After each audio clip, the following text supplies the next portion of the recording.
August 2nd, 1990. Saddam Hussein's forces crashed through the defenses of oil-rich Kuwait.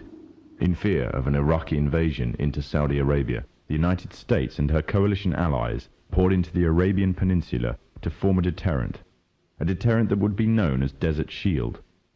The result was a series of diplomatic talks, negotiations and counter-negotiations that rapidly declined into a no-hope situation. On August the 17th, 1991, Desert Shield became Desert Storm. Center of this city. Just one comment. Clearly I've never been there, but this feels like we're in the center of hell. There continue to be these flashes of light off of it. Whoa! Holy cow!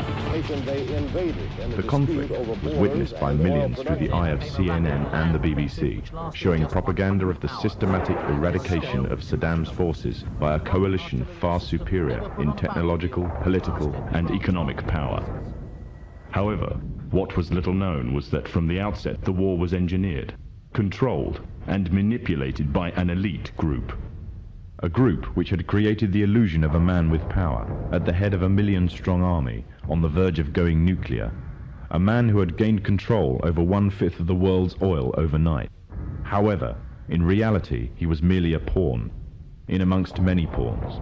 Just a puppet in a grand master plan, with the Gulf War as a well-orchestrated stepping stone.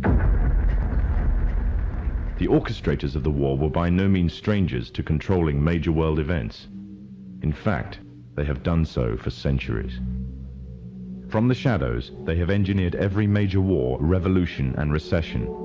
They control everything you read, everything you hear, and everything you see. They have managed to indoctrinate an entire populace to their way of thinking, and have infiltrated key positions in places of authority. And it is from the shadows that they have created a new political order, a new economic order, and more sinister, a new religious order. Their ultimate aim is total global domination, and they will stop at nothing to reach their goal, the goal that was outlined in a speech given by former President of the United States, George Bush. What is at stake is more than one small country. It is a big idea, a new world order.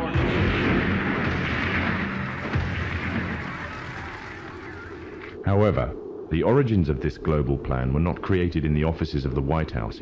In reality, their roots lay in another war. This time, the year is 1095, and the place, Clermont, France. 11th century Europe was ruled by the Church, which held a firm grip on the hearts and minds of the people. This power enabled Pope Urban II to wage war on the Muslim Caliphate and crusade in what he called a War of the Cross, to recapture the land of Jerusalem. It had been under Muslim rule since the year 637, but in 1099, this rule was brought to a bloody and sudden end. In the name of the cross, women were raped and murdered. Children were put to the sword, and it is said that blood ran in the streets knee-high to the horses. Out of this land of bloodshed and terror, a group of men arose. Men that would stop at nothing to get what they wanted, no matter what the cost. 20 years after Jerusalem was taken, the Dome of the Rock was seized by a group of warrior monks calling themselves the Knights of the Temple of Solomon, or more simply, the Knights Templars. In Jerusalem, the Templars began to deviate further and further away from the practices of Christianity. They learnt the secret arts of the Kabbalah, an ancient form of Jewish magic, along with its dark rites and rituals. The Jews had learnt the arts from the pagans of ancient Egypt during the times of enslavement to the Pharaoh, and developed them into Babylon at the time of Nebuchadnezzar. In 1307, King Philippe of France arrested them for charges of denial of Christ, homosexuality, and idol worship, as well as magic. In 1314, Pope Clement V declared all Templars as heretics to Christianity, ordering all their properties to be seized. Their leader, Jacques de Molay, was captured and burnt to the stake. The Templars were cornered, and just when it seemed they were finished forever, a glimmer of hope arose from a seemingly certain end. They were to find a safe haven as well as an ally. But not in France. In fact, in a country in a desperate struggle for independence against the English. the country of Scotland.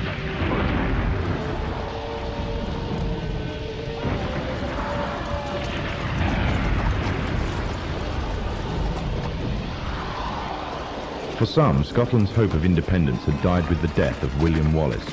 However, to the King of Scotland, Robert the Bruce, the arrival of the Templars gave him a new secret weapon. Their experience, gained over 200 years of fighting the mighty armies of Islam, had made them expert in combat and warfare, and more than a match for any army brought before them. In 1314, the Templars, allied with Robert the Bruce and his army, took to the fields of Bannockburn in the long-awaited showdown with the English.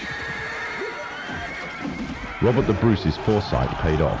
The 25,000-strong English army suffered a humiliating defeat at the hands of only 6,500 men. The dream of an independent Scotland had finally been achieved.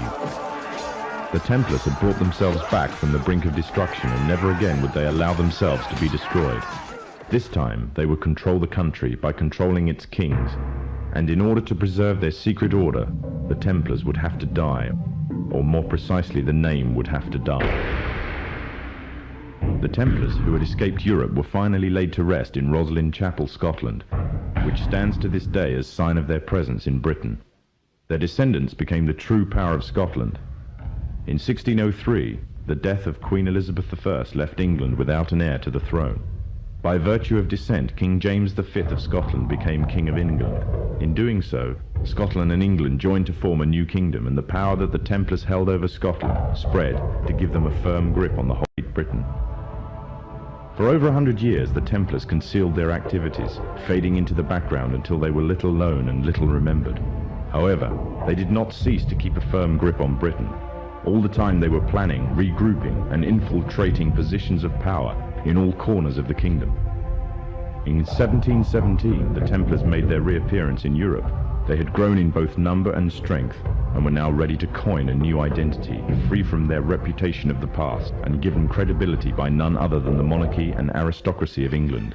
And the name they chose for themselves was a name that would be known by many, but understood by a few. This new name, the Freemasons.